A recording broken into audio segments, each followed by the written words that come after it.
of you. Welcome to the show. I am Ryan. Always have with me. Hello, Dr. Obiachilu. How are you today? Hi, Dr. Mariah. How are you guys doing? I'm doing great. So on Saturday, after we bought a ATM card, we realized that we have entered band A. They did not want was a shocker. They did not call us. Welcome to the There was club. no conversation, no stakeholders meeting. How do you put me to band A? Did I tell you I wanted band A? And the bill was just so. And I'm sure they've added us, quite a while before we realized it, because we now started calculating. Why are we spending so much on, electricity? Only for us to realize that by the time we checked the units and divided it, we are already in band A. Oh. So now I don't even know how to start explaining to the kids that no AC on in your room, because my house is not really ventilated like that. The way the way they build houses in those areas, they just want to put everybody together. So we don't have a lot of ventilation, and that AC just works. So how do I now tell them? And they're home, they're on holiday. So don't put on your AC. So everybody I don't know how to have that conversation, and it's just so scary. I'm just thankful to my own house, God, that I have a ventilated house. Because my bill came last Brown was in our bill came. I said how much? He said 90K. So from 480 to 120 now 90 because we have surviving at all. We don't. In fact, anyone say, are you suffering, Mariah? People are calling my husband. Are you sure you're not suffering your wife? Because all our neighbors are wondering where. At some point in time, we reduced washing machine. It's now once or twice a week max. I got in a washman now to wash the heavy clothes, the heavy lifting with hands. I'll pay him that one off. And you only wash maybe their school uniforms and just basic things. And then we don't use the air conditioners again. Just bought fans. Heat will kill you. Well, your own house, my own. The weather is pretty cool. The weather is actually the weather is cool. Right God and federal government had a conversation concerning this because I don't know how this cool air. But let's see how it will look. Let's see. By November, December. We'll see. Wow. How are you doing, Tokwe? I'm very good. Had a very eventful couple of days from Lagos to Abuja, back to Lagos. Events. Me, I love to speak as a speaking person. But it was. I wish they can be sending my invitations to you, but live when I go. I had an amazing I really wish. Pegasus women, as in I've never been in a meeting of union. So I went to bed at Solidarity forever. I was singing in my because they were singing Solidarity over and over again. But it's good to see. This was the first time Pegasus women will be holding a conference or coming together, and they had an association, but they were not really. Now they're pushing to strengthen. So I was speaking on leadership and growth and investment, because for you to win any election, even in a small union, you need financial empowerment. You need to be able to lead people, to convince them to buy into your agenda. And if there's no representation, whatever you're clamoring for as a woman, there will be no movement to support you, because they're not wearing your shoes. So they don't understand your pain. Yeah, so that was well good. done. Yeah, I'm looking for where to buy accents for my son. Because we went for their graduation on Friday, and all the kids were speaking for different things. Queen's English, the diction was they were really speaking properly, and I was like, oh my goodness, these children, it's as if they travel in London for a weekend and come back Monday to Friday to come to school, because they all speak so well. They gave the mic to my little boy. He showed them.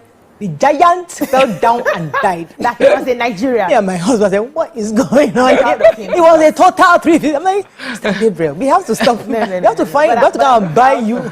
I'm proud of him. I'm happy for him, but it's just that it's just so different. I'm like, bro, he knows who he is. I'm happy for him, but when you want to say giant, I say giant. So it's a lot of influence. Because he has more influence within the house.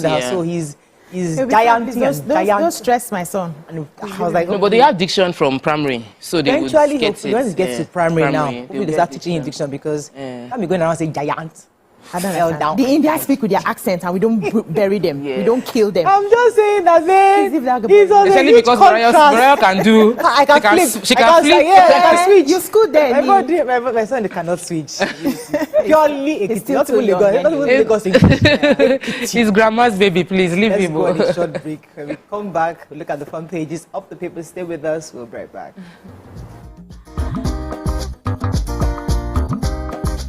Stay tuned. Your View will be right back.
Okay, we're going to start with the nation. Banks' credit to private sector rises to 74.3 trillion. NBA asks police stay action on ECMR enforcement. Petrol to roll out from Dangote refinery next month. We've been hearing these things in December, but hopefully. Okay, which story are we taking? Yes, Dangote. So the President and Chief Executive Officer of Dangote Industries Limited, Alhaji Aliko Dangote, disclosed that the Dangote Petroleum Refinery will be listed on the Nigerian exchange before the end of March 2025. It also came as the refinery again delayed the date for the supply of premium motor spirits known as petrol till August, which was another shift from July. They had promised July initially. So he disclosed that the refinery was set to roll out its petrol in August 2024, having resolved its crude oil supply issues through the help of the Nigerian National Petroleum Company Limited and federal government.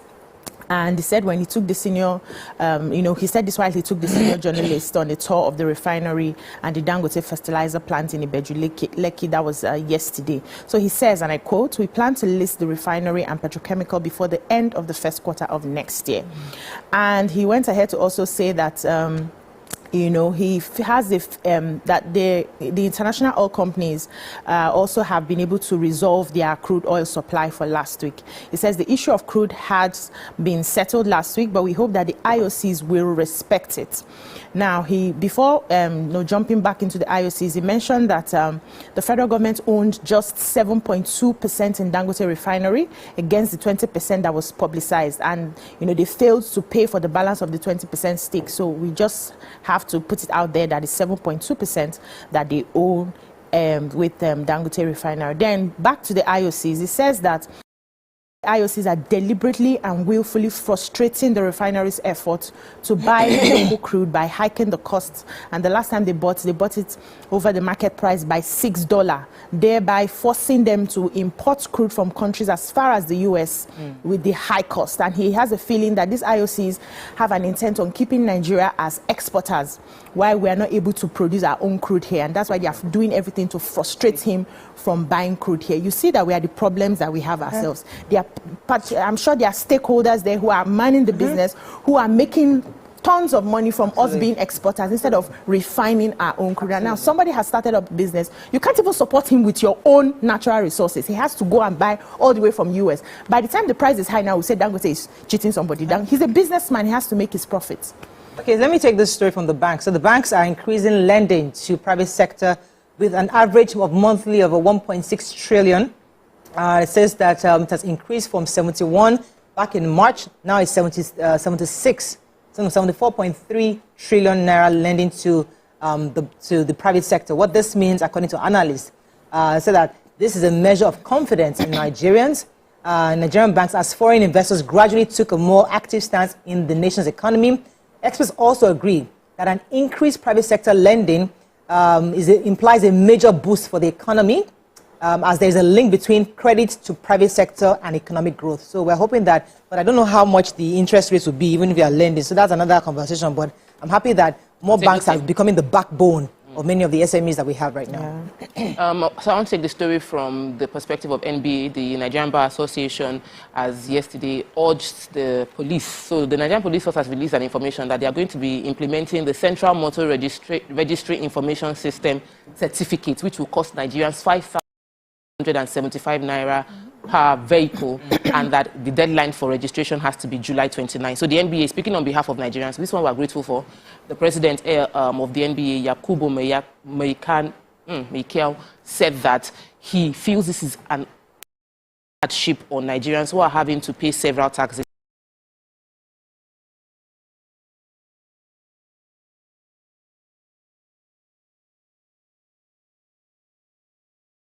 Letter to the Nigerian Police Force. He said he will take it up with the presidency if need be, that this should not be implemented right now, that Nigerians are going through a well, it's not a hot topic, because only those who have interest in kidnapping, you've invested in kidnapping, you've invested in banditry, that you see that this is not good for, because what we need, what this does, you understand what it does, it helps them to be able to trace better. You know how, because we're having issues of insecurity, kidnapping, some of these things are people that are traced to it.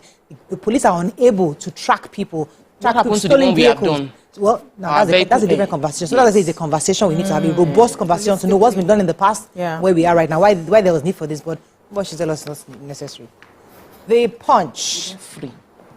Dangote, we love 3 things. That's why I'm paying 90,000. When I was silly, turning on all the conditions in my house, thinking I can be living lavishly. Now, and they has put me in my level.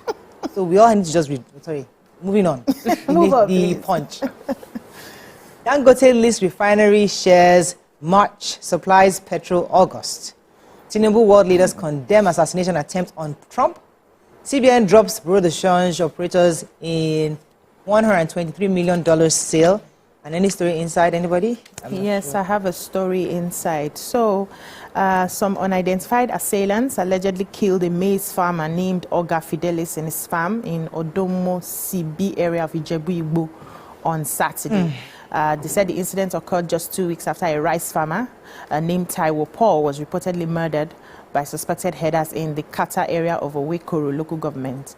The victim was discovered in a critical condition, lying in a pool of blood at his rice plantation with severe cuts to his neck and leg, right leg.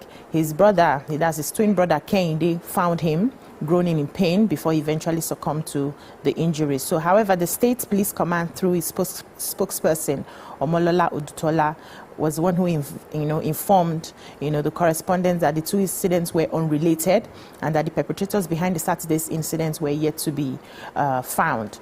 And a source also in the police command also said that what happened was that the Fidelis family grew worried from his lack of return from the farm after he had left early that Saturday morning, and they had to get a search party going. They dispatched the search party to the farm to comb the farm and surrounding area, only for them to find his lifeless body in the farm with severe machete cuts on his neck and other parts of his body. So the police spokesperson, in a telephone conversation with the correspondent on Sunday, said the corpse had been taken to the hospital for autopsy and that investigation is still ongoing. We're hoping that they will be able to fish out the perpetrators of this. So let's go on a short break. When we come back, we continue with our reviews. Stay with us. We'll be right back.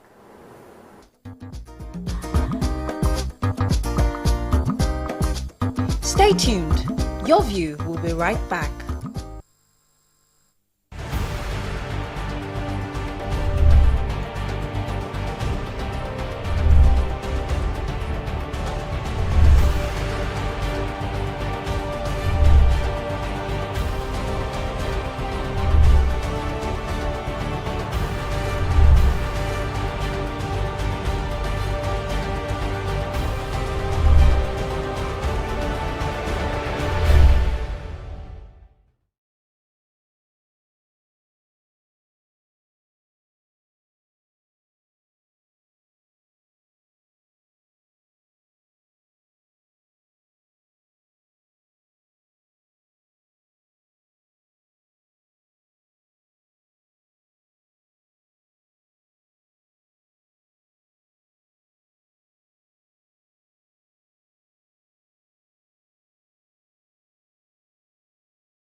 I'm Miriam Lunge. I'm a passionate environment advocate and a published author. I am the founder of Celebration, a businesswoman, and a fashion icon.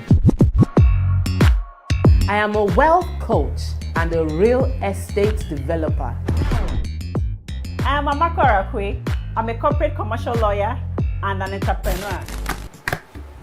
Barkamu da warhaka. I am Ramatu Shehu Oyibo, an entrepreneur and a business coach. I am the voice of an average Muslim woman, an hijabite, and a lawyer. I am a polymath and a serial entrepreneur. I am Murayo Afolabi Brown, Managing Director, TVC Entertainment. I'm a media consultant, producer, and broadcaster. The ladies of Your View are made of women from different professions, tribes, cultures, and religion.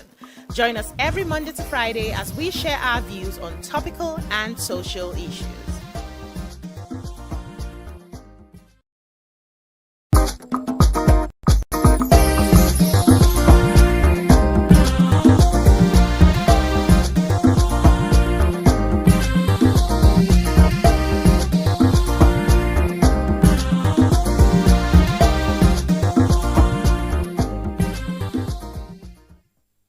Thanks for staying with us. We're so glad to have Mariam Lunga join us. How you doing? I'm doing fine. How's traffic? Traffic was terrible. At first, I didn't know what it was about, but they had directed all traffic under the bridge. That's as you're approaching the Ojuelegba bridge was cordoned off, and so we had to go under. And when I got to the foot of the bridge, I saw that a tanker had fallen over. Yeah. Really, it takes one.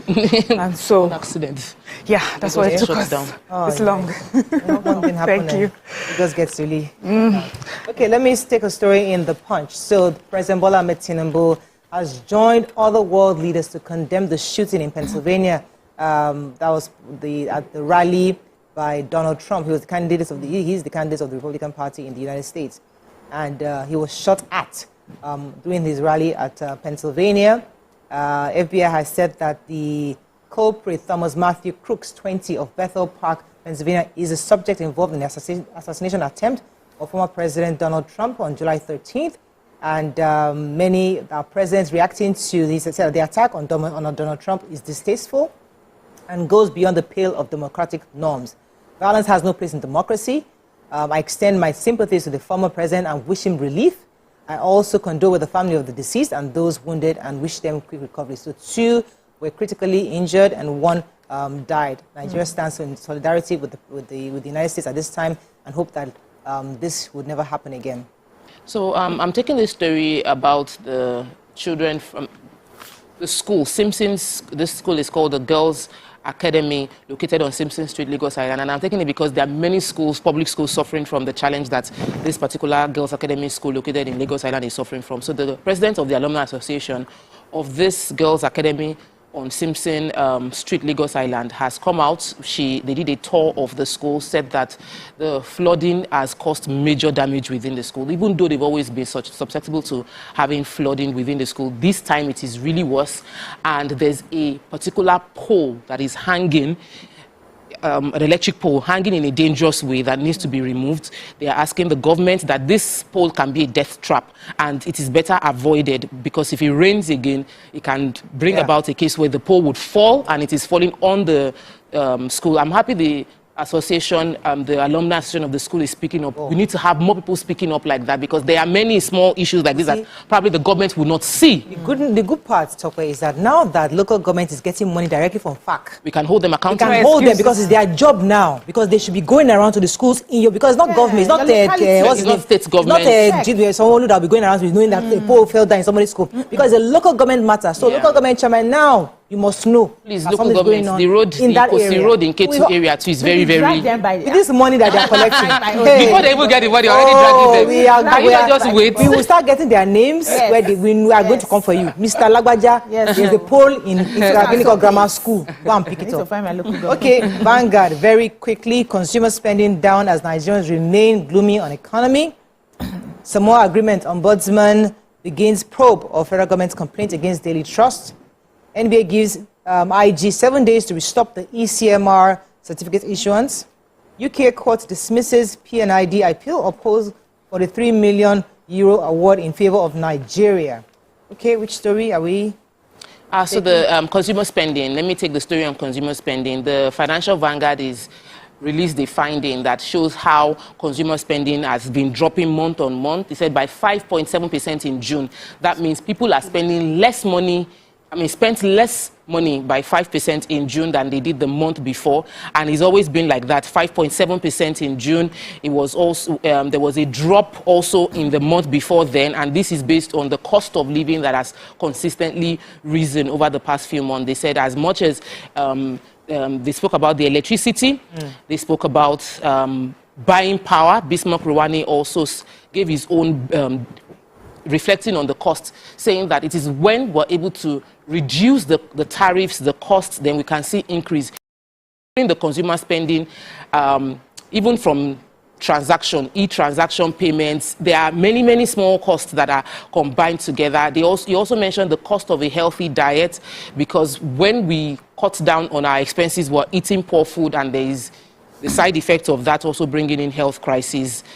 Plenty statistics to show the fact that Nigerians are spending less, and they said we need to reduce this, that the weak spending is triggering a decline in e-payment transaction, which would affect the revenue that banks should make, because they make this from every transfer that takes place. They get their payments. As less transfer is taking place, there's a decline in revenue.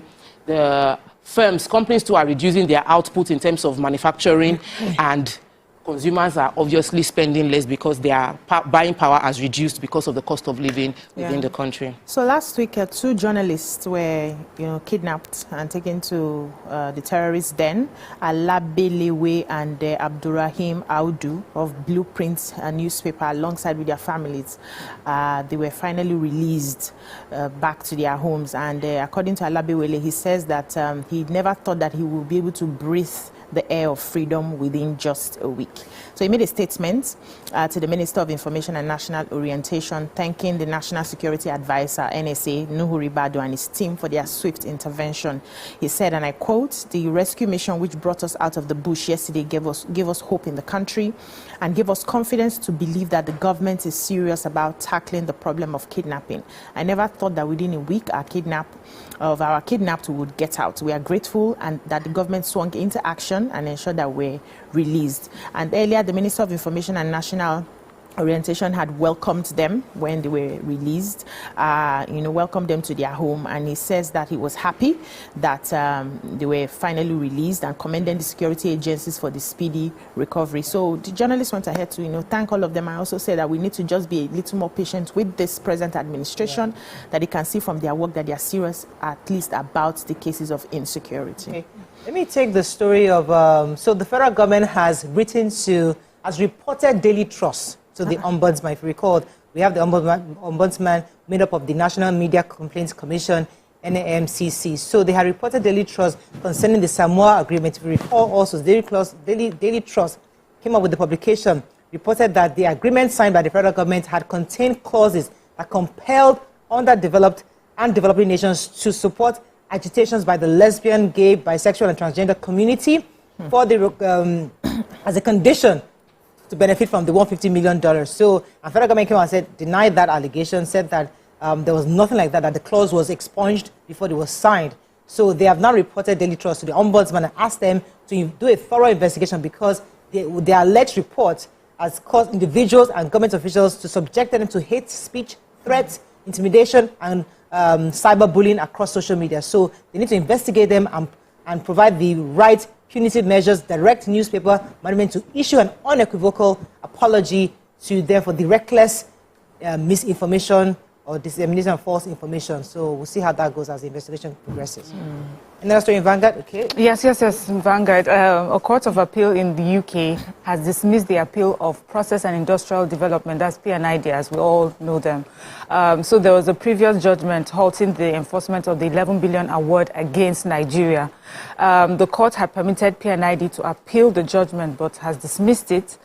We remember the story. They had entered a deal in 2010 to build a gas processing plant in Calabar, Cross River, but the government said that the company did not, perform, did not fulfill their own end of the negotiation, and the Nigerian government also accused the company of trying to defraud the country. They said that, in fact, it was just a scam to defraud the country. Anyways, the back and forth. In the end, P&ID has been asked to pay Nigeria £43 million. So they're in court, really, because they're saying one of the things is that the amount that they asked them to pay, is it going to be in Naira or is it going to be in pound sterling? Because as we know, the value of the Naira had depreciated significantly against the pound sterling. But Nigeria says they are paying their fees, their legal fees in pounds, back and forth. Anyway, the court has said, go ahead, pay them in sterling because it's already been invoiced and everything. So that's sterling. Yeah. Yes. Nigerian Tribune. Yes, now. Financial autonomy, panic in states as 437 local governments risked zero allocation this month. National Media Complaints Commission begins investigation to the federal government on the alleged Daily Trust agreement publication. Tinubu world leaders react as Trump survives assassination. Importers lose 284 billion naira to cargo sampling at Lagos port in 5 years. Most states not viable. We don't need more. Which story do you have in Vanguard? Any story? The SON one. I had to take the story. This is a whole lot of money to be lost. The importers are saying that they've lost a total of 248 billion. And this statement is coming from the National Association of Government-Approved Freight Forwarders, said that between NAFDAC and Standard Organization of Nigeria and all the other agencies that are checking for things, they take samples from each container, sometimes 10 of each item from different containers, with the intention that they will return when they are done with doing the sampling. If they've done their test, they will return it and confirm if they affirm that it is good enough for Nigeria. And say they never return those things.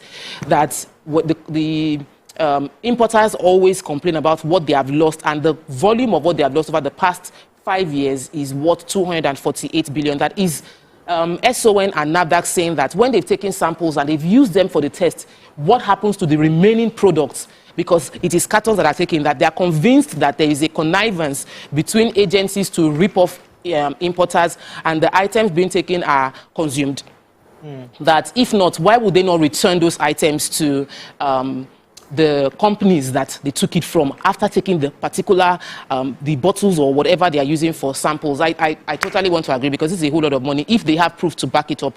And I'll be expecting that NAFDAC and SON should also say how many they used for samples and what they do with the remaining, and who is supposed to return them back to the companies, the importers, and that is not doing it. Yeah, so the Lagos State Task Force on Environment and Special Offences Enforcement Unit has arrested 8 persons and confiscated dozens of cartons of contaminated turkey in Ekpe area of the state. So according to the news agency of Nigeria, the spokesperson for agency, Mr. Gbadeyon Abdulrahim, said this yesterday in a statement, and he said the turkeys were seized by the Nigerian Customs Service. Said they've been set ablaze at a dump site because they were contaminated and could cause cholera outbreak. He said somehow the contaminated turkeys found their way into the hands of unscrupulous elements trying to sell them to members of the public, and that was why they swooped in and then destroyed it. So they also raided shanties close to dump sites where they found it,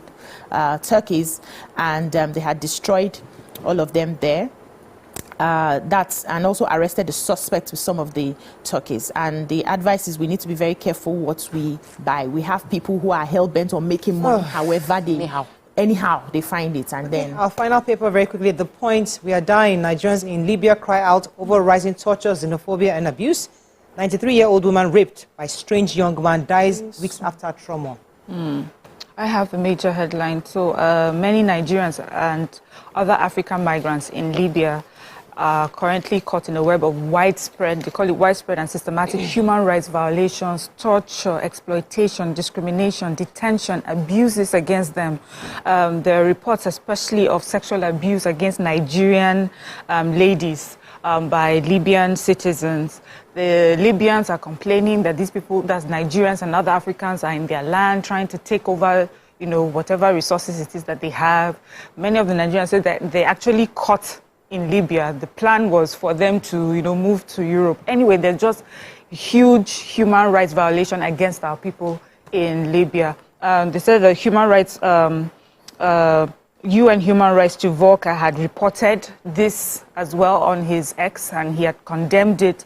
Many people are speaking against it, but according to this report, they had tried to reach NIDCOM, but they haven't heard anything yet. They said they made calls, they sent text messages, and nothing is going on yet. But the UN human rights person says that investigation is being carried out. And as we know also, they made a lot of deportations recently. Many Nigerians were, deported. So obviously there's an issue in Libya with Nigerians over there, and I hope that we can quickly, sort us out. But also, as we know, on the back is that many Nigerians are trying illegally to get to Europe and find themselves stuck in this country.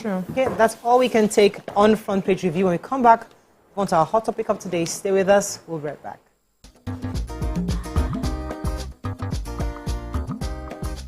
Stay tuned. Your View will be right back. Can be so. Welcome to Pure Entertainment. What would you like to order from our menu today? We have the regular. So let me go and look for my jam results. So my 220 was 320. I suppose don't be one medical. At this point, I contest my jam results. I want to close the show. I can go. I can. That's all we can take. Ejeki, close the show. Ladies and gentlemen, And number 1, Unavailable by Davido featuring Musukis. We also have today's chef special. Yo, shine, shine, shine, shiny, yeah. Say recap done, and it's time for number 1 on the countdown. One of Nigeria's hottest artists right now, his name is Rema, and this one is called Charm. Kick it.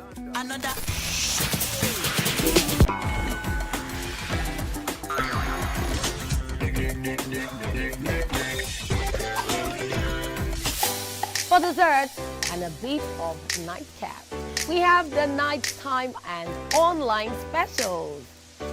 I want to start the gym, yeah? But do you know one thing that's actually keeping me back? You should start the gym to get getting fat. Cricket. She says she does pole dancing to empower women. What's the difference? There's a difference. That's what I'm saying. So pole dancer, you're already almost naked. You're already almost naked. No, it's the empowerment for me. Sex can make your relationship better. No. Sex can never be overrated. It is needed. Especially when it's good sex too. Almost every guy has been with somebody's girlfriend. But they are for all of us now. That's why you're still single. I would not agree or disagree with that because I don't want to get into trouble. I have a home to go to. Your next question. Oh, you ready to fail? Who is the better? You scissors. What is his name? That woman. Bam! Bam! Yeah, today we'll go here. Hey. Let's get to work now. I'm sure we've been able to satisfy your cravings, yeah? Stay good. TVC Entertainment for pure entertainment.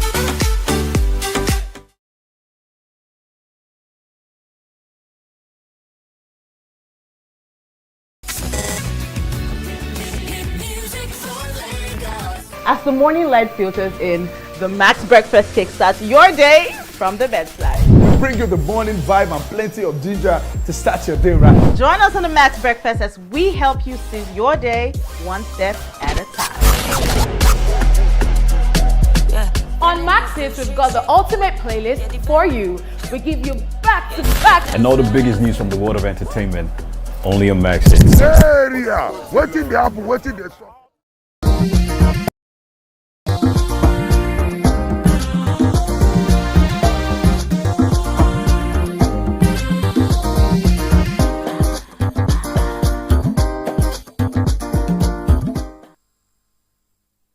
Thanks for staying with us. So we're starting today with our Let's Talk segment. Last week, the Supreme Court granted full financial autonomy to local governments, meaning that it is unconstitutional for state governors to hold funds allocated to local government administrations. Joining us on the show is Senator Sunday Stevie Karimu, representing Kogi West Senatorial District, Kogi State. He's also the chairman of the Committee on Senate Services. Welcome to the show, sir. Thank you for having me. Let's start with the judgment. What was your initial reaction when you heard this landmark judgment from the Supreme Court last week? Okay. Let me first say something that the opinion I'm going to express here is my personal opinion, okay, not the opinion of the National Assembly as a whole. Okay. In the first place, I will give kudos to the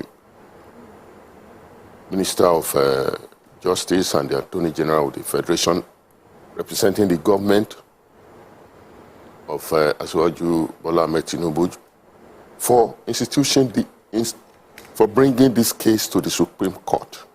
Okay. You find out that in the last few years of our democracy, the top tier of government, the local government, has been completely taken over by the state government. The government at the grassroots is not there. Yeah. What we have in most states of the Federation as a local government administration is nothing to write home about. Okay. So the Supreme Court has put a stop to that. And the Supreme Court is a court of constitution, is a court of policy. They have given us a policy direction.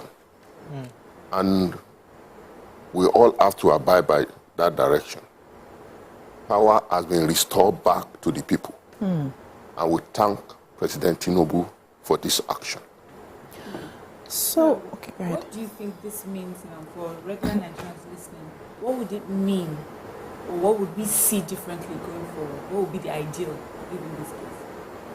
This judgment? What we are going to see differently is the fact that revenue accruing to local government has to go directly to the local governments. Okay. What we had before is a situation where, because of Section 162, subsection 5 and 6 of the Constitution of the Federal Republic of Nigeria, which gave state government to set up an account known as JAC, so that they are the custodian of revenue accruing to local government from the federation account. When they have the custody of these monies, the Constitution doesn't give them power to spend it on behalf of the local government. But most states of the federation, they've been spending this money without even allowing the local governments to take charge of their local government. They are just glorified local government chairmen. So, the Supreme Court had made a policy now. We need to go back and do our work in the National Assembly. We are supposed to scrap Section 5 and 6. Subsection 5 and 6 of Section 162. Okay. Because with the Supreme Court judgment, those sections are now null and void. Which sections are these, please? Could you tell us which sections you're talking about? I'm talking of Section 126, subsection 5 and 6. Because the reason I'm asking is because Afenifere Chief Debanjo was saying that this judgment is a conspiracy against democracy. He's saying that rather than the Supreme Court to have interpreted the Constitution to uphold its elementary but overriding federal principle, which recognizes only two tiers of the federal structure of the central government and federal states, it only played to the gallery by allowing itself the most retrogressive declaration that the power of the government is portioned into three arms of government. So, as a Nigerian, we get confused because we were told that it's three arms, but he's saying that what the Constitution is two tiers. So, let's go back to the Constitution. Okay. Section 126, subsection 1 talks about how funds of pool accruing to government, how we're supposed to share it. Section 2 of that also talk about FAC, setting up an account known as FAC. Subsection 3 talk about, I'm talking of subsection 3 of Section 162, talk about funds accruing to the federal government ought to be shared by the three tiers of government, not two tiers. Okay. Three tiers specifically: the federal, the state, and the local government. But unlike 1989 Constitution, where it was stated that the funds for the state, for the local government, has to go directly to the local government account. That is 1989 Constitution. Okay. 1999 Constitution created subsection 5 and 6 that says funds accruing to local government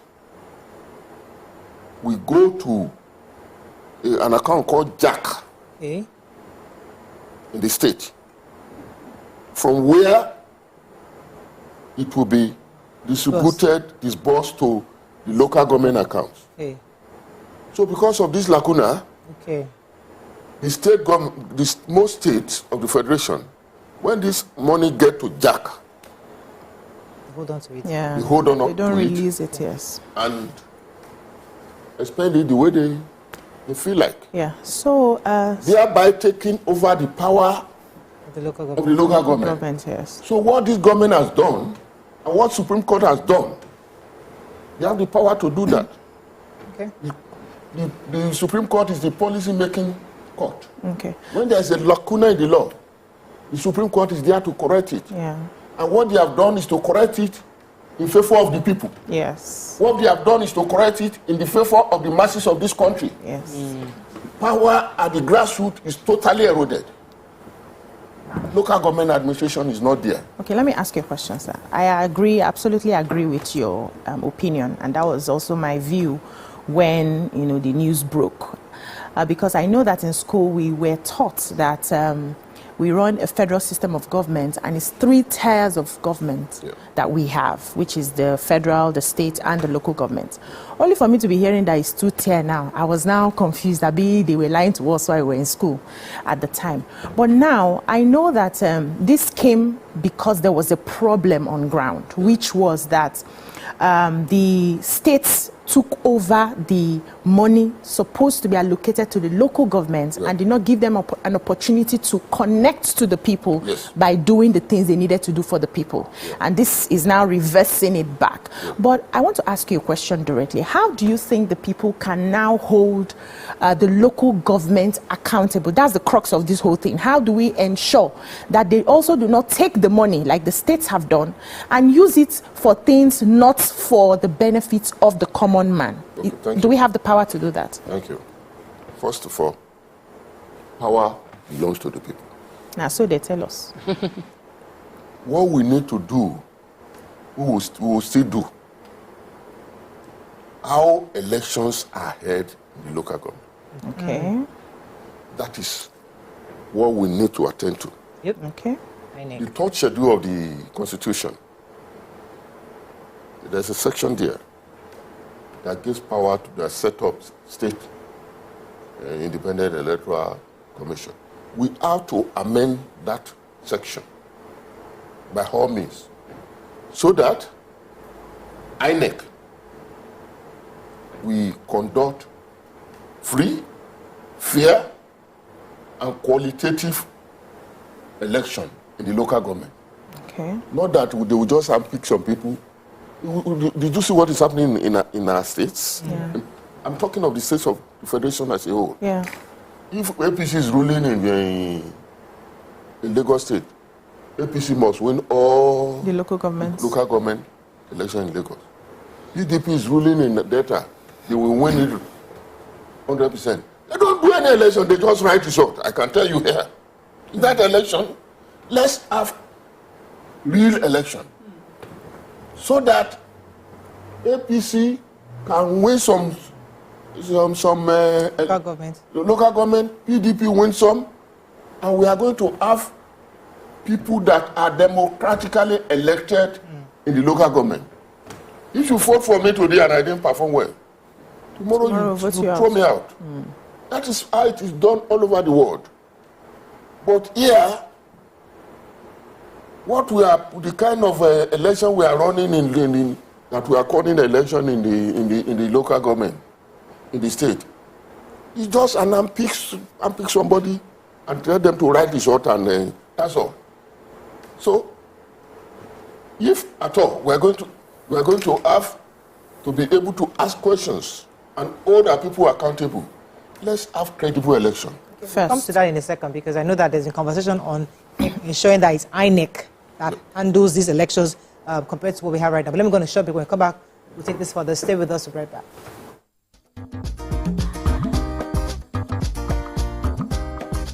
Stay tuned. Your View will be right back.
As the morning light filters in, the Max Breakfast kickstarts your day from the bedside. We bring you the morning vibe and plenty of ginger to start your day right. Join us on the Max Breakfast as we help you seize your day one step at a time. On Max Hits, we've got the ultimate playlist for you. We give you back-to-back. And all the biggest news from the world of entertainment, only on Max Hits. Area! Waiting the apple, waiting the shop. Tune into our award-winning waiting the 102.3 Max FM. Lagos, Nigeria, you're welcome to the Max Drive. Whether you're there for inside motor, you're there for inside traffic, we're there for you with a Max Drive. You know what it is. It's the Max House Party. King Dion, DJ Charlie Shee. Let's go! 102.3 Max FM. Hit music for Lagos.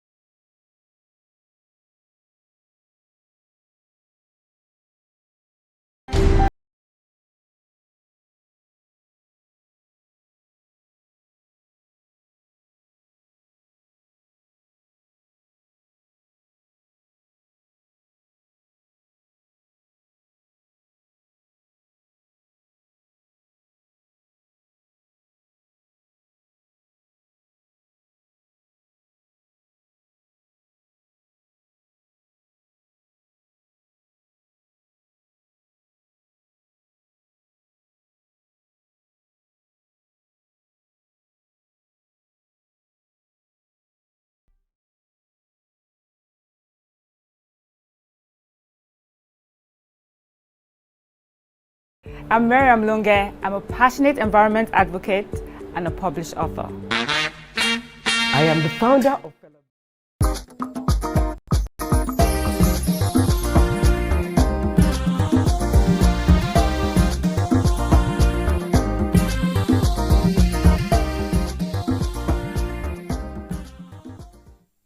Thanks for staying with us. We're still discussing here with our guest. Tokpo was going to say something. Yeah, so I wanted to ask you a question. This law obviously seemed to have the support of many people. Many Nigerians have been clamoring for development closest to home, and they feel maybe if they give more money to the local government chairman directly, they will be able to be more effective. But even with the structure as it is, we've heard stories of how local governments, some local governments are carrying Ghana must go, because that's like there's no bank within the vicinity. We're making it look like there are some areas where there is no way to check how the money is being collected, how the money is being spent, because the local government probably has just one bank, and majority of people they are dealing with do not have accounts. So how do we ensure there's accountability and we don't have impunity? There is also a part of the conversation that San Ozekome came up with, the fact that all the caretaker committees, and majority of the state, about 22 of them, have caretaker committees, and I mean caretaker. 62 local governments. Just under caretakers, they were sacked illegally, and we're not having justice taking place within those places. So we should that when we not give these people money, we will not have another set of impunity. People that are very strong and have money to fight the law, employ lawyers, keep the case in court for the next few years until they are out of power.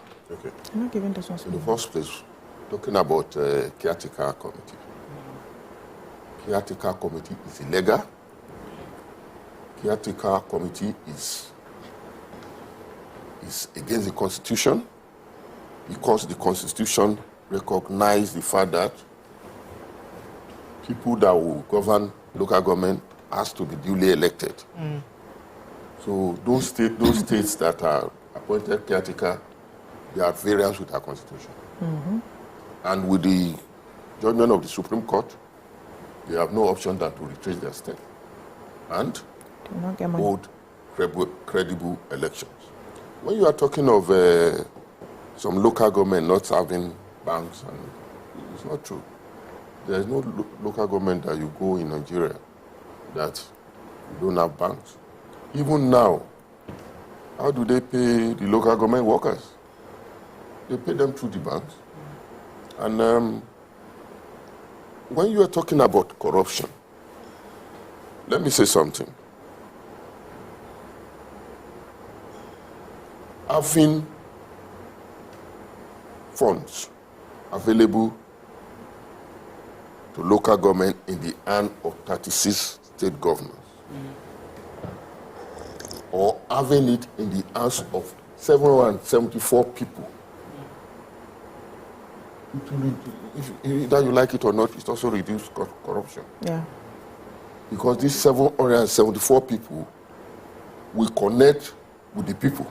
More than 36 governors. And we are not here trying to say that all be perfect. Our governors are corrupt. But let's play by the rule. Let's play by the Constitution. The Constitution doesn't give state governor the power to take over the functions of the local government at all. So what the Supreme Court has done is to say enough is enough. The Constitution is there. The Supreme Court has the power to make Constitution. When they have made the policy direction, that is the final. So the Supreme Court is a constitutional court. When the Constitution is being interpreted wrongly, the Supreme Court is there to say this is the way. Okay. All right. And that is what President Tinubu has done for us. This problem has been there for how long? We have not been able to solve it. We have been trying to amend the Constitution in the National Assembly to solve this problem. When it gets to some state, they will not agree. But the Supreme Court has put a stop to it. And we thank the President for that. Right. Okay, so, earlier I asked the question, I think I still need an answer. So, now we have empowered the local governments financially. And for us, for me, I'm thinking we'll have better primary healthcare centers, schools, all the things, the infrastructure at the local, at the grassroots. But we have had conversations. The reason why governors have justified holding on to these funds is that, some of them maybe are not of the caliber of people who run for office at the grassroots. Either they are not well educated or well exposed or well, so there's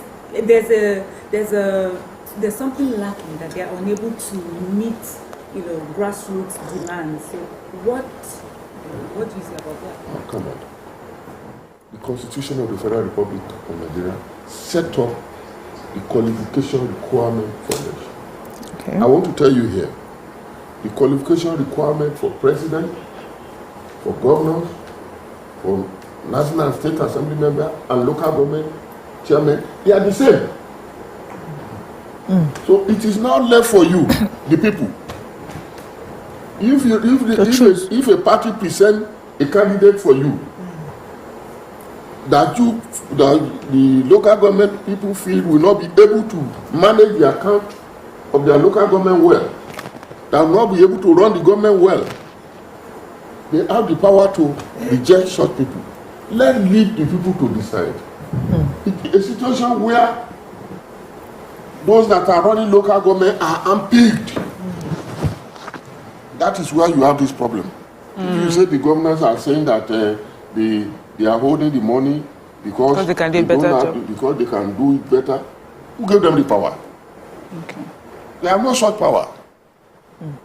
The Constitution doesn't give them that power. Sir, that we will say that the governors do not have the power, no constitution is backing it, but they've done it for several years and they've gotten away with it. So it makes you feel like, they are hiding on that section. I'm sorry, I'm saying section 126 subsection 5 and 6. That is what they've been hiding under to do it.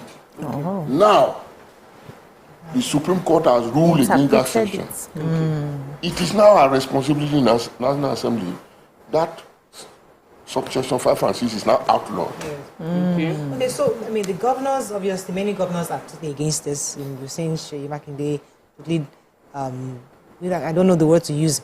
He somewhat dismissed it in his dismissed, bro, the Supreme Court position. So he didn't bother about it, and he said that there are more important things for us to focus than that. Oh wow. Other governors have some governors actually condemned this, saying that it's totally against our current system. Just everybody's going back and forth debating it. But I'd like us to use this show to educate Nigerians, to understand the kind of power that's been given to them. Because we hear it all the time. We know about it, but we don't understand the gravity or the magnitude of what we're talking about. So I hear what Mariam is saying, that, okay, so we've elected regular folks. Maybe people have been appointed as the person in charge today. Now they've been empowered financially. There's a possibility that many of them might not be able to handle these funds properly and misuse it. But the beauty of it is that because they are so close to the people, we can actually literally hold them accountable. They're closer to us. Yeah. So I'd like you to use a few moments to help Nigerians understand the benefits of this new power that's been given to Nigerians. Can I add a little to that? So just for context. So do we now begin to ask them for the local government budgets? Every local government should be able to present their budgets, pop and plain. Then we also ask them where the money is going to, which projects have they done from time to time, and also monitor. So we have a lot to do as the citizens of each locality. Yeah. Yes, so just add more on what we can do to show that we actually now have the power. Okay. Let me first say that the local government administration, we have their own constitution. They are councillors. Yes. They are council chairmen and all that. In the nooks and crannies of this country, we have men that are capable to run and manage a local government effectively. Okay. We have so many idle people all over the place that are very, they are people that competent. Let them run for offices. Let's get them elected. Those days, we have local government doing a lot in infrastructural development, constructing coffee, bridges, managing sanitation work in the market areas, running health centers and all that. But you don't see that going on lately. So what this decision of the Supreme Court has done is to take back development to the people. To take back development into our communities. To take the cash flow in the communities now will be very high. And it will affect the economy of our communities. So let this be taken back to our people. Power is being restored to them. Funds are coming to the local government for people to manage. People that will run from the local government to the state headquarters to Abuja looking for businesses and all that. Businesses will now be available for them in the local government. And that is what this government has done for our people. That is what this government has done for the grassroots of the masses of this country. So, anybody that is against that is against the people of the country. Maybe. So, for example, now, let me just give I like what you just said. So, for example, you are traveling all over, they're looking for, there's this one emperor per state, governor of the state, all that one, that's because they're emperors. Now, that power has been somewhat taken from them and given back to the local government. So, what that means is that, so you see the gutters are really clogged up. Instead of waiting for somebody, you as a private person, you know what, I can get a contractor to actually clear all the gutters in Koshofe local government or in this Ikeja local government. Let me go and talk to my chairman. My chairman, this is my proposal. Let me do this. I'll handle it. And he can monitor easier. Because he's in Koshofe. He drives there everything. He lives there. So instead of you traveling to Abuja, going to go and look for one senator or one clinic for contract, coming to disturb you. Who may not understand the pain because he's not in Koshofe. Come on, the job is here. That's what you just said. But let me go on the break. When we come back, take this further. Stay with us. We'll be right back.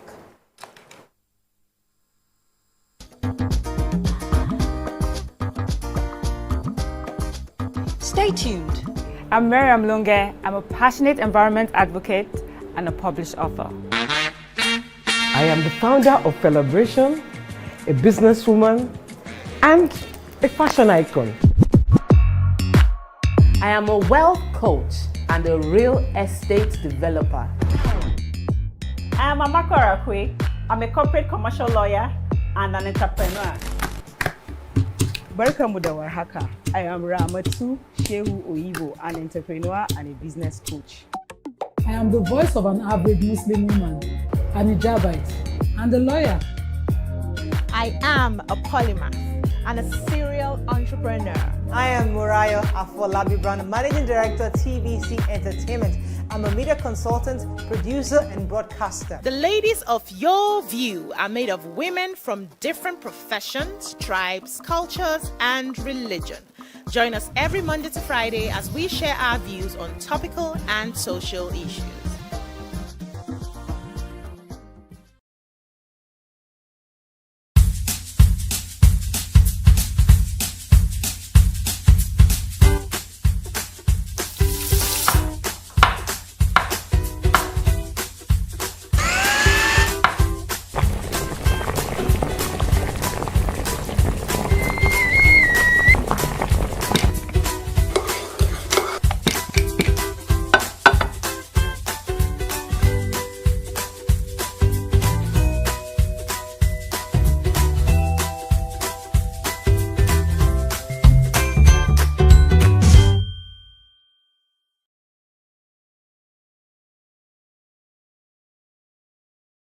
Ladies and gentlemen, we have Made Kuti in the building. It's still 7 of 7, and we've been doing a whole lot of protesting. The only thing that remains is just to carry placard. It's about 5 of 7, to be honest, because ask your question. I have so much to speak about once we finish. We will not give you the time because it's 7 of 7. I will make the time now. He said he will not ask questions about science. No, neuroplasticity. And based on he asked a question that was subjective about high life, and he did not finalize his answer about a Kuti question where there are only 3 of us. Editor, scratch this part out. That could have possibly composed the music. Editor, scratch this part out.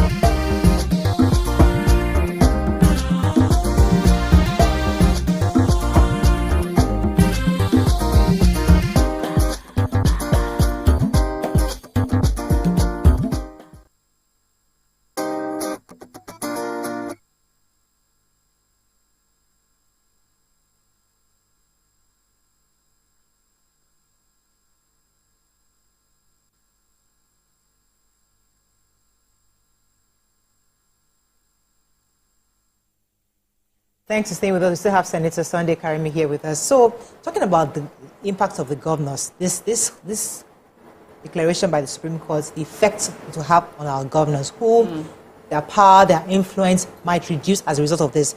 And the truth is that many of them will find some kind of backdoor to retain control. How do you think we can work around that? Because there's a possibility governors in some states will not comply.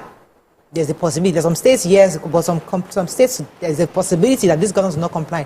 What can be done in this situation? I want to say that our governors are responsible people. And I don't think any governor in Nigeria will refuse to comply with the ruling of the Supreme Court. Yeah. That would be an aberration. So I respect our governors, and I know this has not taken anything away from them, really. Because yes, I would like to take anything away from them. I think so. If you want to, it's all politics. The influence of governors in election is massive. You can't take it away from them. If you want to do well in your state, in election, work closely with your governor. So, are you saying that governors will not be able to still work with the people to ensure, like, let me give you an example, Lagos State. Are you saying Sanwo-Olu will not be able to, he's doing well. Yeah, he is. Sanwo-Olu is doing well. He will be able to influence who become local government chairmen in most parts of Lagos State. Let's talk about Kogi State for a second. How is Kogi? What do you make of Kogi State in this situation? How do you think the governor will react? The governor will comply with the ruling of the... It's not in their power because the money will go straight to the local government. That's the thing. The governor is a gentleman. He has no option but to comply with the ruling of the Supreme Court. Okay, so I wanted to ask about scenarios, because if as a leader you have to do scenario building. You must think, what if this happens? How would they react? What if this happens? What are all the possible scenarios, and we should prepare for it? So ideally we're looking at it that from the obvious scenario is that this is good. Local governments can get the fund they need. We can hold them accountable. They are closer to the people. But what are the other things that you feel we might be overlooking, and how do you think we can prepare for it? You see, the first thing is the transition period between what is happening now, before now, and the Supreme Court ruling. How do we manage that? You have just said that you have about 462 local governments. 462 local governments that are run by caretakers. By caretaker committee. What will be the transitional arrangement? Because you cannot take them out. Hold the election within a month, a week or 2 or 3. So you have to conduct credible elections. Wow. And this election will still the election that will be done now, for this 462 or so. What did you say? Will still have to be conducted by SEC. So, what do you say to those arguing that INEC should take over the elections in these days? They will take over after we amend the laws. Oh, okay. And when would that? How long would that take? We'll start the process now. And let me also tell you something. To get this law amended, we need the support of the government. Governance. Because even if at the National Assembly, which the National Assembly did before now, severally.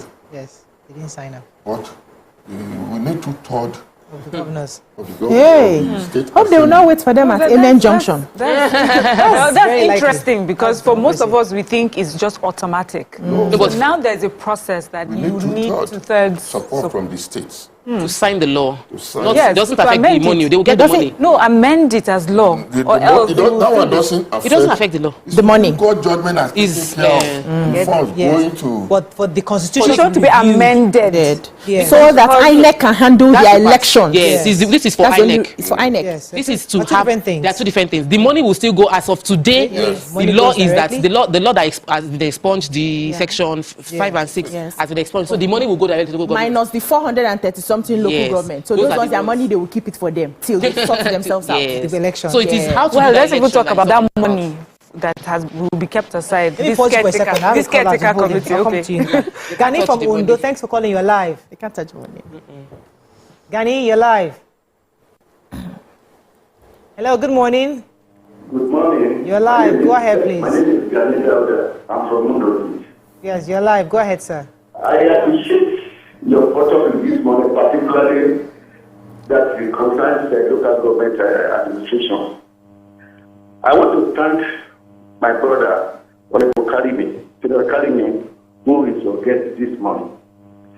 The local government administration is the closest to the people. The problem we have majorly is the fact that majority of the governors that we have are not at any time being rooted to the operations of local government. There's no way they can understand how local government functions. The local government system, what they do is that at the beginning of the year, they present a budget to the councillors and the people of the local government. Having collected data of what they want the local government to do in their respective wards, they put it as a budget and read it to them. On this, that is why they score their marks on their performances. If any governor is saying a local government chairman or local government system will misuse the funds of local government, he's been rightly saying what he doesn't know. The local government is so committed, they know they live within the people. And that is how they can know what happens to them and how to address their issues. So the only thing that you see hanging about this issue is Local Government Service Commission. A chairman of a local government cannot even give a query to the staff who is a unified staff from level 7 and above of the staff. And mind you, these people will, the moment they get to level 7, the chairman of the local government can appoint from level 1 to level 6. But from level 7 and above, the state will appoint, the local government service commission will appoint, and they have the right to transfer to any local government within the state. When you bring a staff of staff to a local government in local government A, that he cannot even query. If the best he can do is to report to local government commission, local government service commission, who transfers that staff to another local government. Thank you very much. So, I mean, that's a different. You see, so and I love this perspective because you know what, Mariam brought up the question of passing the law because there are many things that beyond the money. There are many other things. Because what this man said, which we haven't, I can't verify right now, is that local governments have some level of staff who are rotated across different local governments, and they are under the authority of the state and not the local government. So you can have people within your areas. So there are small things that can clog the wheel of the effectiveness of the local government. Add to that, one of the issues, because in Lagos State, for example, we have LCDAs, which I don't think the federal government, the constitution recognizes. It does not recognize the LCDAs. So we have the local governments, and then was created, the LCDA was created. Now, who gives them sections of the local government? So that was when Governor, the former Governor, President Tinubu used to be governor, he created those extra to bring government more closer to the people. So in the LCDAs now, who funds them today? It's still from the state. So is it going to be the local government that will be funding them? How is that going to go? LCDAs. Okay. These are conversations. Let's know one thing. It is not only the funds coming from the federation account that goes to the local government. Okay. There are still some statutory funds from the state. State generates revenue. Revenue generated by the state. The share that is supposed to be for local government from those revenue will still go to them. Go to an account from which the state can disburse to the local government. So in a situation where you have the what do you call it? LCDAs. LCDA you have in Lagos, it can still be funded through the revenue locally generated by the state. But funds coming from federal government, FAC, based on Section 162, subsection 3, has to be distributed through the 3 tiers of government. And the only local government recognized by the Constitution today, there are 774 local governments. They are the ones that can benefit from this fund. Okay, let me go on a very short break. And let me also tell you something. If you have SCDF that is created within a local government, in the Constitution, maybe because of our local government now, you have a SCDA created from it. There should be an arrangement. So that's for the state, the House of Assembly. So the House of Assembly have to adjust to see how that's going to happen. But let's go on a very short break. When we come back, we'll take a few comments on social media and a few more calls and wrap up. Stay with us. We'll be right back.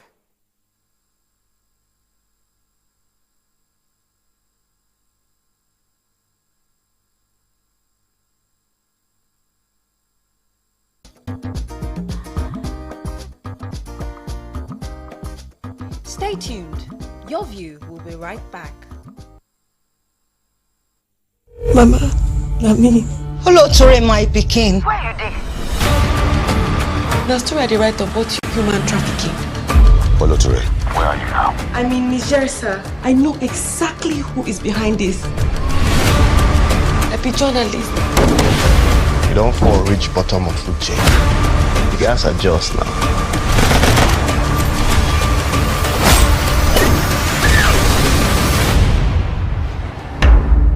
I am always thinking about your well-being.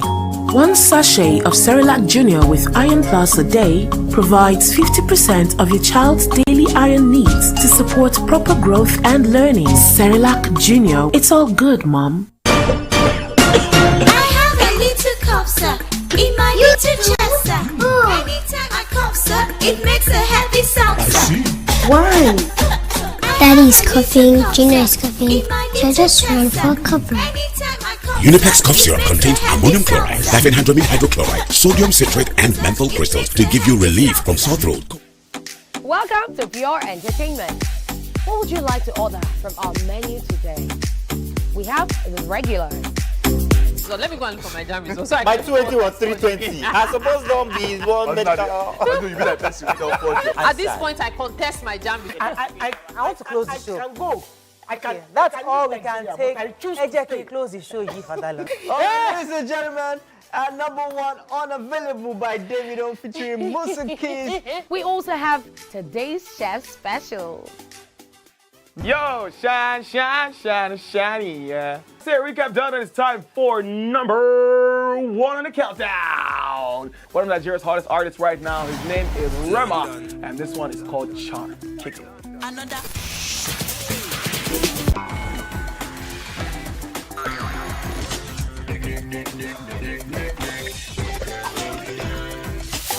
For dessert and a bit of nightcap, we have the nighttime and online specials. I want to start the gym, yeah? But do you know one thing that's actually keeping me back? You should start the gym to get fat. Cricket. She says she does pole dancing to empower women. What's the difference? There's a difference. That's what I'm saying. So pole dancer, you're already almost naked. You're already almost naked. No, it's the empowerment for me. Sex can make your relationship better. No. Sex can never be overrated. It is needed. Especially when it's good sex too. Almost every guy has been with somebody's girlfriend. But they are for all of us now. That's why you're still single. I would not agree or disagree with that because I don't want to get into trouble. I have a home to go to. Michael says caretaker committees, and he puts a question mark that it is a vehicle for siphoning local government funds. He said, who sets up the caretaker committees is the states, and so they control what goes on there. Corey Michael also says, development is from the ground up. The state governors cannot manage a local government area in their states. September Production says, make I go stand for my local government chairman office so they can complete the repair of my streets. Another Ghania says, like my governor is against it too. Make a cover up for him until I hear well from him. So, I mean, as a citizen, for me, I mean, the reason why I get excited, when I got excited was because when I drive out my neighborhood and I see dirt on the floor, and I see that there are efforts. We get all these cleaners who actually try to sweep it. But people are just not accustomed to keeping a good sanitary environment. So is when local governments pay attention, where you are constantly reminded, where you are putting bins around, and it's not, you're not waiting for states to come and do it. You see the people, you are seeing your aunties, the one pushing the trucks. You are hiring people within the neighborhood, and it becomes we take ownership. Of our community, because now we have funds to do it. So for me, I really believe this is going to be a good idea. It's a good idea for Nigerians to begin to pay attention to what happens. But my only worry is corruption, because we are hoping these people who are leading the local government know what to do. And once they have been financially empowered, you know what to do. But the problem is that you cannot. So I think it was Ayofaya was saying that. Let me see his message. So it can be a local government chairman without the support. Without the support, governor, yeah. So I'm just worried of. No, but you can. That's what he is saying. So she's referring to what. How do you bring out somebody? I always say that you're a result of your community you raised up, you grew up in. So I don't expect them to be the new saint. I don't expect them to become to know what to do. They're still Nigerians. They're still Nigerians. They're still in this same corrupt society. So what's going to change their mindset? I don't know. Yeah, but I would have, I think now we have to do some work. We've been dodging most of the time and just allowing, they are the leaders. They are the ones that are supposed to fix it for us. And we're not holding them accountable. We're not asking the right questions. Now, everybody in a local government needs to understand the needs of that local government. And the few local governments have been able to access. It's not like going to the governor's office where they don't allow you. It's like a walk-in. You can walk into the local government secretariat, and, meet somebody and ask questions and all of that. Maybe now it will change, but it's not supposed to change. I should have access to my local government. So now the people need to get involved in doing the work. Know your streets, know your neighbors, know the things that are going wrong so that when you go, and also I think we also need to start asking when they have their meetings where people can come in, like those town hall meetings. We need to be involved in those town hall meetings so that we can point at those things. Now, when we know the budget that has been given to that local government and we are saying, okay, this street, or you earmarked it, you were supposed to do it, you have not done it. But I wanted to just ask a small question. Where does the state government draw the line between, like federal government to say this is not state road? Yeah, they have to. Yeah. With the local governments. Before you answer that question, let me take this call. Makama from Porakas, you're live. Makama. Everybody there. Good morning. Thank you. Good morning. Yeah. So concerning this local government international autonomy, we are forgetting that we have been there before, because I do know that giving at this point before, the problem is that the local government themselves fail in their statistics. For instance, it is the statistics of local government salaries. But in my state, for instance, is a long time ago, we understand that teachers were paying for salaries. The local government are not able to pay salaries. Teachers were paid, we are going salaries for more, local government are not able to pay, they complain that the bonds are not enough. Then the state has to step in and take away that responsibility from them. And then they can't take away the responsibility from them and then put in the money. Thank you very much. That's a fantastic point. He was reminding us that we've been here before. Excuse me. Like, we shouldn't excuse one, maybe the situation he talked about in River State, where we had a time where local government were not able to pay salaries. Are you saying that it doesn't happen with some states? It does.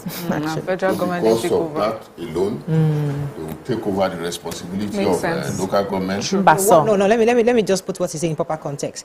There was a time where local government had that responsibility, even for education. Primary education was primarily their own work, and that's why UBEC was created as an intervention. UBEC was created as an intervention to support the basic education, the same thing. So local government failed in that. But so we're saying, so what this guy is saying is that, are we sure that even if we empower them, they can actually do what we hope they do? We have no option than to obey the Constitution. First of all. Are you getting me? Yeah. We have no power. Nobody has the power to take over the responsibility of the local government. If a local government chairman is not doing well, then next election you take him out. You take him out and bring in someone else. Or make noise, And let's face reality. When we are just heaping all the blames on local government, people don't have quality people managing local government and all that. Come on, that's not true. We have quality men, women all over the country that can manage a local government, that can even manage the state, and they are ready to go to local government to take up position. So let's leave the responsibility given to them by the Constitution. Let's leave them to perform that responsibility. And see. No one has the power to take it from them. Okay. Engineer Abimaje from Delta State, you're live. Thanks for calling. Good morning. Good morning, sir. And the rest of your food.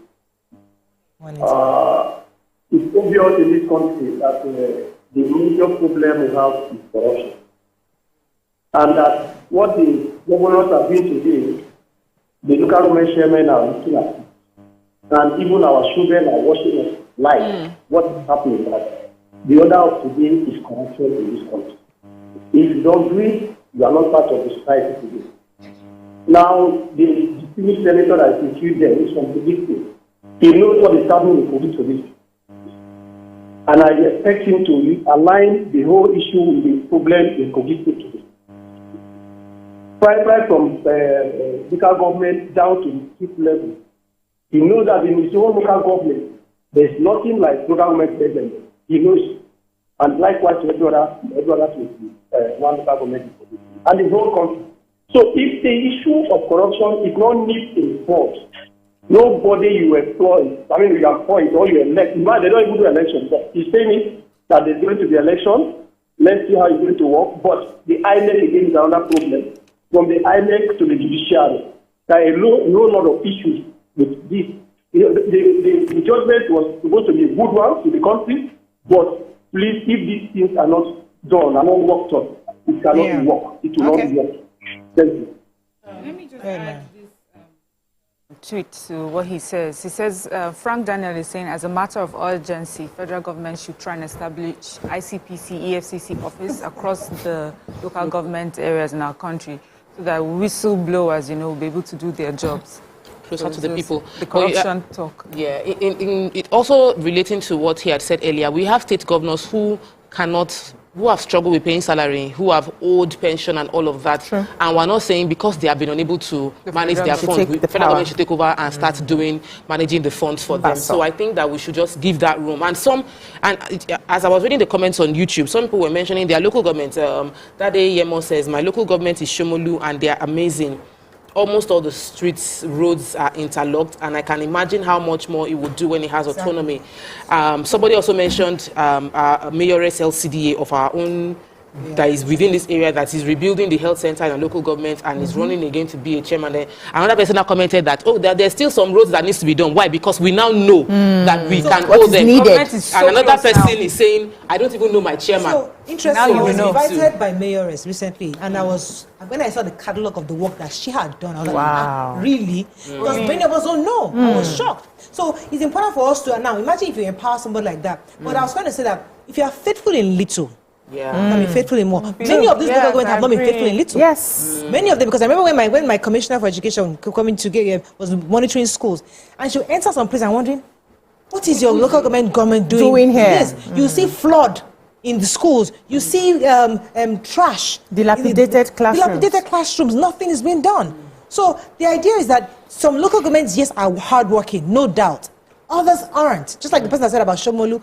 Others are saying that different communities across the country. Just like some governors are not doing anything and some governors are very hardworking. So I guess, but hopefully the competition. The local government, hopefully once the local governments begin to improve, people can now relocate to the areas they rather live in. And I also think that we'll definitely see more citizenry participation and involvement in government, because now you're just a few steps away from me. I know you, I even know your house number, and so I'm able to point things out, because there are sometimes you see videos of local government area where there's a healthcare center but it's overrun by bushes, and you're wondering how come the governor did not see it. But then you understand the governor cannot be everywhere, but the local government persons are there. And and I want to hope go ahead. I want to hope also that now with more money coming in, the local government people will not begin to relocate into other areas or relocate abroad and be trying to manage it from there. Let me let you have the final words, sir. So your final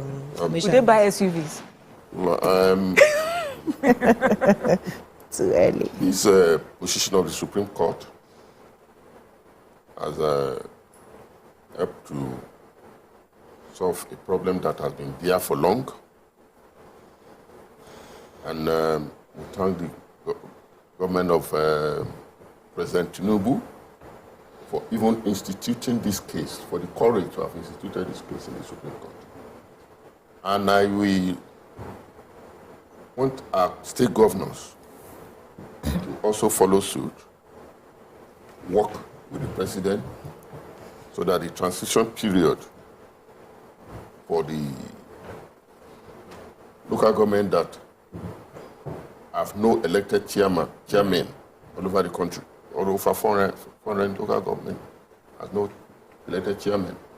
There is a transition period which has to be very smooth so that people in those local government areas can have their salaries and the allowance and other funds that are needed for the development of the area. Thank you very much, sir. It was a pleasure having you. Sir. We'll be speaking with Senator Sunday Karimu for Kogi State. Thank you so much, sir. It was a pleasure having you. Thank you. Let's go on a short break now. When we come back, we'll go on to our next segment. Stay with us. We'll be right back.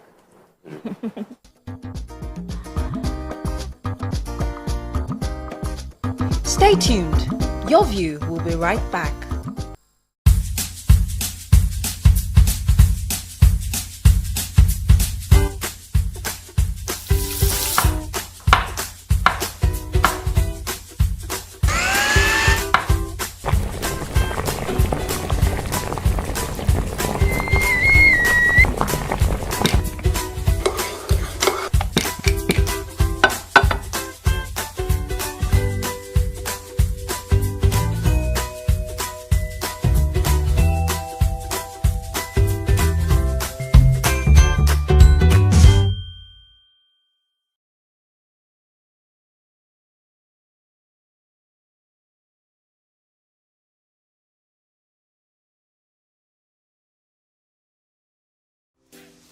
Welcome to Pure Entertainment. What would you like to order from our menu today? We have the regulars. So let me go and look for my jam results. So My 220 was 320. I suppose don't be one medical. At this point, I contest my jam results. I want to close the show. I can go. I can. Okay, that's all we can take. I choose to stay. Close the show, Father. Ladies and gentlemen, number one unavailable by Davido featuring Musiki. We also have today's chef special. Yo, shine, shine, shine, shiny, yeah. Say recap done, and it's time for number one on the countdown. One of Nigeria's hottest artists right now, his name is Rema, and this one is called Charm. Kick it. Another.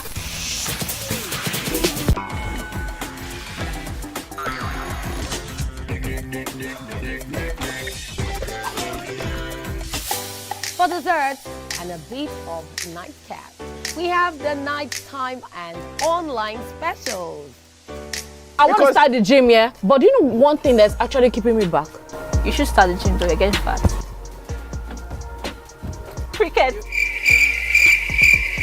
She says she does show dancing to empower women. What's the difference? There's a difference. That's what I'm saying. So pole dancer, you're already almost naked. You're already almost naked. No, it's the empowerment for me. Sex can make your relationship better. No. Sex can never be overrated. It is needed. Especially when it's good sex too. Almost every guy has been with somebody's girlfriend. But they are for all of us now. That's why you're still single. I will not agree or disagree with that because I don't want to get into trouble. I have a home to go to. Your next question. Oh, you ready to fail? Who is the better? You scissors. What is his name? That woman. Damn! Yeah, Today we'll go here. Hey! Let's get to work now. I'm sure we've been able to satisfy your cravings, yeah? Stay good. Entertainment for Pure Entertainment.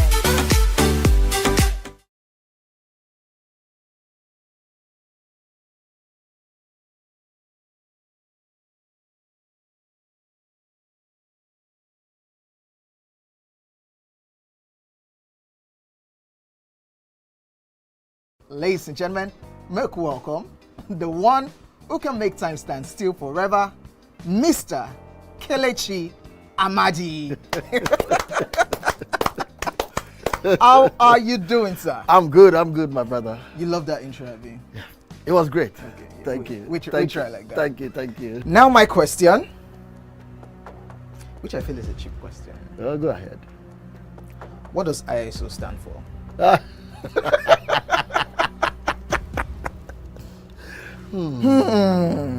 That is it. I think I'll drink. No, you're joking. I'm not joking. Kelechi Amadi. No.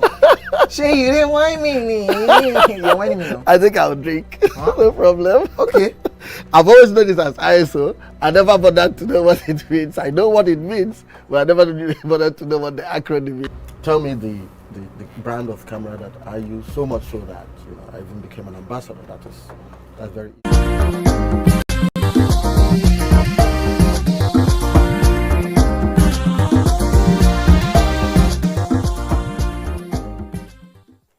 Thanks for staying with us. So the Ooni of Ife, Oba Enito Ogunwusi, has threatened to banish any trader, market man or woman who sells food items and other essential commodities beyond the reach of the common people in Ile-Ife. Apparently, the Ooni is dissatisfied with the current hike of foodstuff and other commodities in the market. This has made him read out the Riot Act to market men and women in the city of Ile-Ife. What are your thoughts on this? There was a video that showed one of his chiefs come out to announce to the women that all the various associations they are putting together has been dissolved, and that he must not hear of anybody increasing food prices arbitrarily in that community. Now, many have complimented or they have commended this directive. However, others are saying that this is against the law. Is it even right for you as an Oba, as a chief, or obviously the Oba, to categorically state that people cannot associate or have organizations or have groups as is constitutionally allowed for them to do? How can you say that no organizations is allowed, no market organizations will be allowed and in your own domain? So that's the conversation. What are your thoughts on this? The good side, the bad side? The ugly side. On all the sides, because you say government is about the people, government politics is local, government is local. What are your thoughts on this? You can call us on 081-0764-1679, 090-241-63440. You can also tweet to us at TVC Connect. Please hashtag YourViewTVC so we can read your tweets. Yeah, like to go so first. a little background to the story. I think they realized that the unions were making the market women sell way higher than they actually would have loved to sell. And then they will blacklist market people who want to retain their normal prices just to be able to sell off their goods. And so this brought me to thinking that sometimes we have unions for the benefit of the people, but along the line they lose the focus for which they have been created, and then they start causing problems for even the people that they were created for. Unions are normally supposed to support and enhance the market people or market women's experiences to make sure that they are not cheated, the taxes are not too much, and those are some of the things that they fight. But where the unions are now in charge of pegging prices for products, you are not the marketer, you are not the farmer, you are not the person selling. The person selling wants to sell this plate of tomatoes for 10 naira, but you're saying no, because we have to peg a price so that we can make whatever it is we want to make out of it. Everybody must sell 20 naira, and if you're caught selling 10 naira, and maybe in my head I bought this thing for 5 naira and I'm like, I put enough profit, I want to sell out this product, but then you're pegging it and then blacklisting me when I refuse to sell. So I think the Ooni doing this is stepping in to see how he can solve the problem of his community, which is a welcome development. To put in other additional context, okay, there are some unions in a way to help you. So, for example, market women are saying, I'm having trouble getting transportation of my goods. Okay. So, if we form a union, we can all put small money together and bring the goods from XYZ place here. So, because of that, these unions, some have that, they have that power to say, okay, based on how much you are bringing to transportation, you can't continue to sell this at 5 naira. You must sell it at 10 naira because they are making those decisions. But it now depends on which union you are part of. Some might be expensive, some might be cheaper. So there's always that disparity in price on different groups. So it's not like somebody just arbitrarily just increased it. It's probably based on certain factors that they increase the prices. But I hope as a market person, I should be able to determine how much I want to sell something now. Like if I bought it for 5 naira, I can say I'm okay with selling it for 7 naira. I'm feeling like the empathy, or I can make a decision based on how I'm feeling. But if it is imposed that I cannot sell less than this based on how much we all agreed we will sell, that based on transportation cost, then it becomes a challenge. It's not even a first time, because in the Guardian report,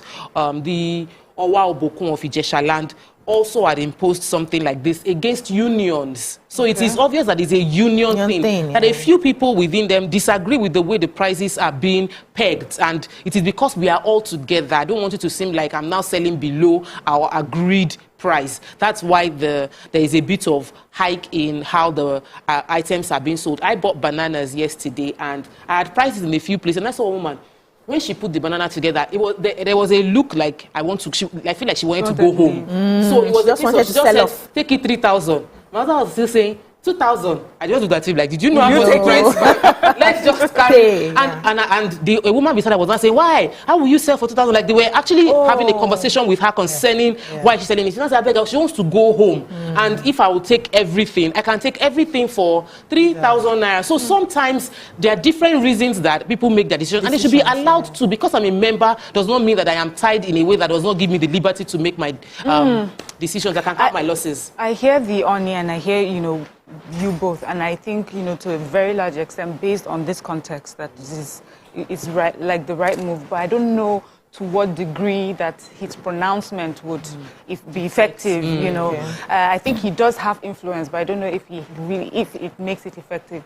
But secondly, the reason we're looking at this also negatively is because right now it's about price hikes. There have been situations in markets where someone who is like a bigger buyer or distributor of a particular produce or product would crash the price and sell much lower than everyone else in the market. And so you find people struggling. And the unions have helped, in cases like that. Yeah. So for me, I hope that this conversation was sat with the Ooni, sat with the associations to find out those factors that, made them put these prices. Now, whether we like it or not, all over the world, and Nigeria specifically, the inflation is, we know prices are terrible everywhere. Sometimes when I go to buy something and the person is like, now this country, I'm like, but I live in the same country as you, so it's affecting us all. And if for some reason, after conversations, we see that these unions are not doing anything arbitrarily, high or bad, I think that there can be like a balance, but to take them out right now, let's also remember that there are situations where they have stood and have protected the market people. In addition to that, so that's what I'm saying, that does the Ooni have the right to just come out with this directive without talking to the unions? Maybe he has and we don't know, because what should have happened is a conversation with the unions, because just as Mariam said, there are instances where the unions come to support them. They have all these adjusting they do sometimes, where you put money together and it's these leaders can say, okay, you help you to pay children's school fees, help you to do burial, it's from these money. So they're saying, listen, for us to achieve, because of the prices of things right now, we can't afford to pay anybody's school fees here and there. So what we need you to do is start selling at this price so that we can have some money in the pot for every, there could be different reasons. So I think the right thing, as noble as it is on the part of the Ooni, is to have a conversation to understand what is this for, to what end are you doing this? So there's clarity. I believe that he did not make this decision just waking up from his bed one day, chewing that their local chewing stick and say, okay, this is what I want. I want to believe that he may have had consultations. It may not have been public, but he had definitely, because he spoke from a place where he understood what the women were going through. How he now had the conversation is what we don't know. Maybe he would come out and explain to us. But we've always had over time where it seems like the problems we have with scarcity and our food and price hike most times emanates from middlemen, however they appear, whether it's the marketers, who are in between the manufacturers or the farmers and then the consumers. Those ones are the ones that likely would overhike, would manufacture artificial scarcity, just so that they can make more money. And people are saying, with what we are going through right now, if people are not going to use your brain to help your neighbor, we can do that for you. We can stand as an authority and say, for now, no unions, no this, no that. I want to believe that as things improve, we may look at it and say, okay, these unions actually do fight for you people. They have to come back. But we can't state. Yeah, so I think that right. So I think he should be working with the price regulatory bodies with government. No, but they're not affecting markets. No, they will. We had the name of this body has escaped me right now, but we've had reports FCCP. on the news regularly. They've been going around regularly to check supermarkets. the prices. Yes. So not supermarkets. They've gone into markets. They will tell you some of the prices that they are seeing and the reason why those prices are the way they are at that particular moment. He can work with that body, because they are the ones that have the authority to be able to put any prices down. There's something that he did that I feel is very good.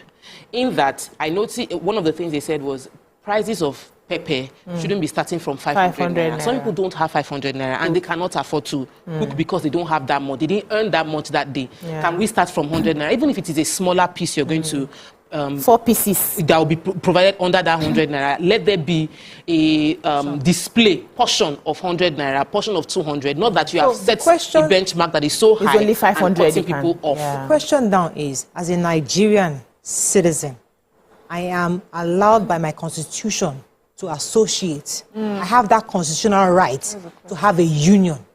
Therefore, the king of my domain, does he have the right to stop me from associating? So we have to choose. What are we doing? A secular state? Are we doing what's the olden days way of autonomy? Wait, what kind of leadership structure do we have in our country? We can't just wake up this morning and say, okay, today I'm being the king. No more associations. We live it. We're being run by Is it because it's the king that made this, or if the government, if the state government had done the same thing, would you be asking go to the house? Go to the House of Assembly. You can't just wake up tomorrow and say you can't associate. The laws of the land allows me to associate. But they have executive orders as well now. No, the traditional. No, I'm just saying. I was asking if it was the state government that did this. Are we going to be asking this same question? Government cannot do that without they have executive orders. But they also need to ensure that they go through the House of Assembly. There's a body that creates our laws for us. Okay, so we're also saying, from what I hear, is that there's a process to do things in, you know, there's a government, there's a constitution, there's a way that we do things. There are sometimes that our leaders make this pronouncement, and what you get really is just sentimental reactions. It just makes you feel that, oh, he understands our cry. He really wants the best for us. And it's really to allay emotions of those around. But does it really have a tangible effect? It may not. And if that's the case, then it's almost like a waste if he does not back it up with, you know, what the Constitution has put in place, or the bodies that have been put in place to help properly regulate. I would have liked that the Ooni had invited the bodies that regulate prices, that go into this market and say, these are our issues. We have talked to these people and this is what we'll do. But if we just make pronouncements, we have said it for our politicians as well. Sometimes they'll just make this pronouncement and then they go home. But it doesn't do anything tangible. So it's not that the Ooni has done anything wrong. It's that what is the end game here? Is it really to see a response, a tangible effect on the prices? Or just to make because there are positive reasons why those unions were created in the first place. Sometimes they miss the mark. Sometimes when they don't. What if when they do? Sometimes they do, sometimes they don't. Let me take this call. I'll come back to you. Vin from Ketu. Oh, I'm so sorry. Vin. So yesterday, Shunaike says that these unions are so powerful in the market and their taxation contributes to the high price of food in the market as well. So every organized produce has a union, and you pay to bring in the trucks. Sometimes we blame the middlemen, but the middlemen are incurring so much cost. You're bringing the thing from the market, from the farm and north or middle belt, and at every junction the police will stop you, army will stop you, Agbero will stop you, kidnappers will stop you. So you are the Ooni that has made this pronouncement, would you going to help them transport it for middle belt? It's also important. We have that plan. No, it's important we have this conversation so that everybody on the road understands the part they are playing. You collecting that 100 naira that they will keep for you, they just give you 100. They will gather that 100 naira and add on the produce, which makes it more expensive at the end of the day. So we are all affecting ourselves, and if we want to make improvements, we should also cut back on the way we are asking for tips and tips. It goes back to that conversation we always have. That with the people. With the people. Let's even choose. Because one second we want to go by the law, the rule of law. Next second, when the law is not sweet. When the law is not a bear. We now say, no, let's the king. You can make that pronouncement. Just tell them. Just tell them. And then tomorrow when you say something that is not... We now remind him that it's not powered by the law. So it's a difficult country sometimes. To pick a side. In this country, it's so difficult. Even I can't be a leader sometimes. It's so difficult because the people are left today and they're all right today and they're middle, and you're thinking, where are we as a people? You see how this conversation... We move. We are fluid. We are fluid. That's the word. We are constantly fluid in this country.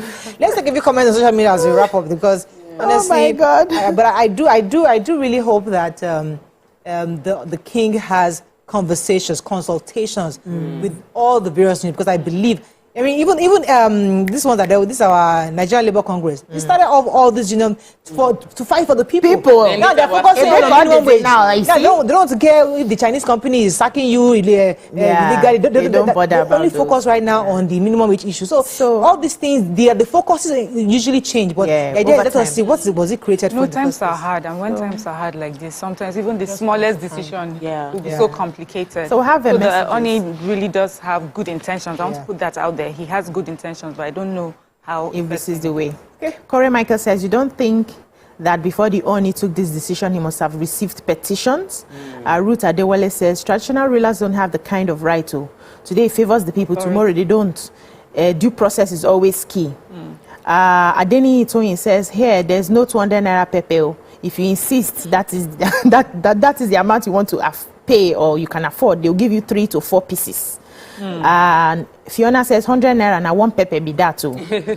Yetunde says these unions are so powerful in the market and their taxation contribute to the high prices of food in the markets.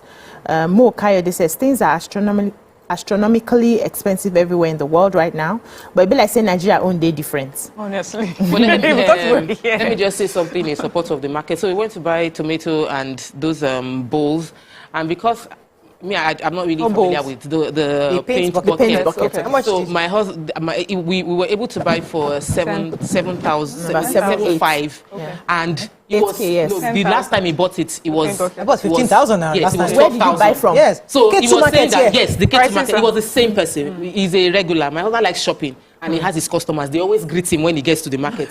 So the guy was like, when we were pricing, he said, but the last time you buy him, how much you buy him? You said, how much you buy him? I was like, okay, 12,000. I said, so when I'm saying, take it for 8,000. You know that the price has come down. Sweetheart, I've never bought it for more than 8,000 naira. And I don't buy in the market. I buy in the shops because I found a hack. Before those people inflate their prices, they sell off what they have, first of all. So if there's scarcity and all of that, and those ones to where I buy from, they get directly from the farmers. I don't know how they make the arrangements. I have never bought more than 8,000. This paint bucket. And I buy every week. I bought this. I bought it. I walk my leg myself. Into that Ketu market and I bought 15,000. I'm sure it's not Mariah prices. They recognize wasn't because sometimes and I priced a few places. When it was higher. When it was higher. 8K, 8.5. It's coming down. It's time for me to go and do shopping. Inside shop, talking about yams, there was a picture, I think in the north, what they are doing is they're cutting the yams in smaller sizes so that people can afford those ones. I bought yam the other day. It was sweet potatoes. We have not eaten yam. 8,000.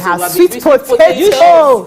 Sweet potatoes are good. Yeah, and it's more filling. Yes, sweet potatoes. We're doing a lot of sweet potatoes. Yeah, I'll go and get sweet potatoes today because I got yam because we're plenty in our house. I bought like 2 tubers and they just fry it, they boil it, and I'm thinking, those times I'm not seeing yam since in my house. Even when we're doing our shoot. We need to discuss rules for this summer holidays. Yeah. So there will be new rules. So beyond the fact that sweet potato is even healthier than the Irish and the yams, and then it's more filling, you buy a lot more. So we started doing that really. Can fry, can boil, and doing that. Why was it season? I'm doing that now. Yeah. Sweet potato it is. Sweet potato. That's all we can take. But Mama Brown will not answer me. How about cocoa yam? Pounding yam. And put psyllium husk. That's all we can take. It's still Monday, guys. Let's relax. Stay with us. We'll see you tomorrow. Bye for now.